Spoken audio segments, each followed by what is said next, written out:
Hi, and welcome to this tutorial for Requirement Yogi Data Center.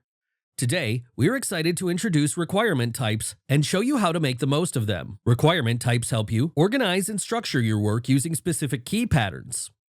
Ensure compliance with required properties and dependencies. Simplify the writing process with handy templates.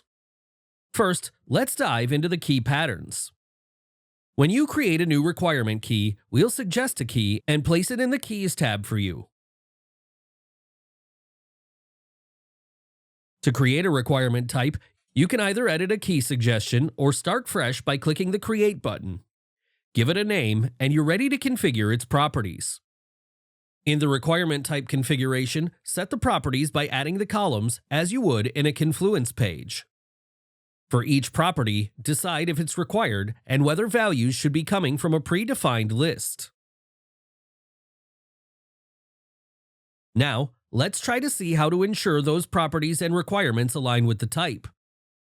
We automatically check requirements against the properties you've configured, whether you update a page or click the validation icon. In View mode, missing required properties are highlighted for easy identification. In Edit mode, you can also see which optional properties are incomplete. Here's the exciting part. The quick fix simplifies the writing process and ensures compliance. Click Quick Fix, and the property will be added automatically as a new column, ready for you to fill in. If you've already set up your requirement type, creating a new page with new requirements will automatically generate the table with all the necessary properties.